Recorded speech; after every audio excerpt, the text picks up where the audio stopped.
안녕하세요. 코비아년 송파점 원장 안홍식입니다. 오늘은 반복되는 기침, 이 기침을 멈추는 법에 대해서 말씀해 드리도록 하겠습니다. 기침은 외부에서 들어오는 이물질, 바이러스 등이 폐 기관지 등으로 들어가는 것을 방어 및 제거하기 위한 우리 몸의 자연스러운 현상이지만 이 기침이 2, 3주 이상 지속되면 어떤 특정 질환에 인한 것으로 봐야 되고 치료가 꼭 필요한 경우가 많습니다. 만성기침, 오래가는 경우 이 원인이 코 때문이라고요?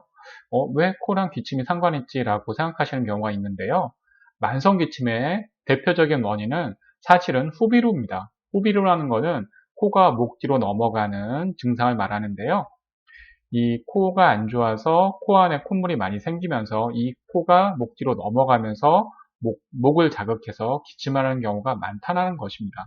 호비로 말고도 기침이 한 천식, 위식도 역류증이 있기도 하지만 그 비중이 호비로보다는 좀 적은 편입니다. 다양한 원인으로 발생되는 만성기침, 아까 말씀드린 것처럼 코가 원인이 되는 경우가 많으니까 코 질환과 호흡기 질환 치료가 동시에 이루어져야 되는 경우가 많습니다.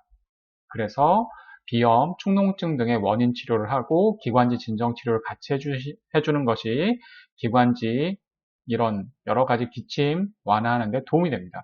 그래서 원인 진단, 1:1 맞춤 한약, 배농 치료, 한방 홈케어 이런 것들을 통해서 코를 튼튼하게 하고 기관지랑 폐 기능 강화,免疫력 향상을 꾀하는 경우가 많습니다.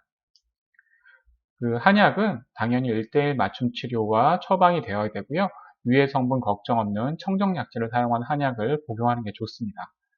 그리고 코 안에 농을 빼는 치료가 코로 인해서 발생하는 기침의 완화에 도움이 되는데요. 이 콧물 빼기 요법은 한약을 묻힌 면봉을 코 안에 집어넣게 되면 그 한약이 코 안에 작용해서 코 안에 있는 농이 빠져나가는 방식의 치료법을 말합니다.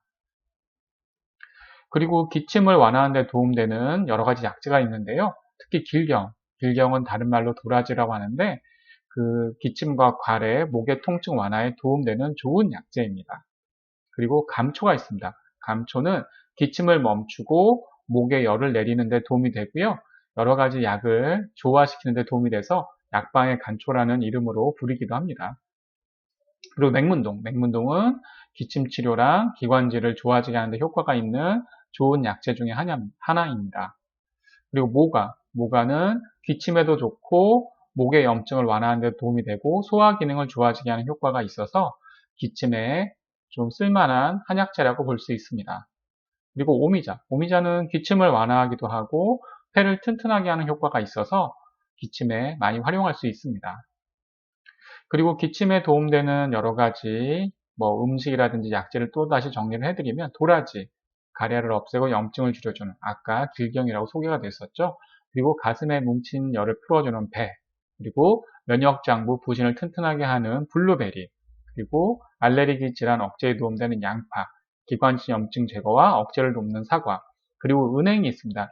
이 은행은 독이 많아서 어린아이들이라든지 노인한테는 권하지는 않습니다. 이것들이 기침을 완화하는 데 도움되는 음식들이라고 볼 수 있습니다. 좀 도움이 되셨나요? 좋아요, 구독하기 부탁드립니다. 감사합니다.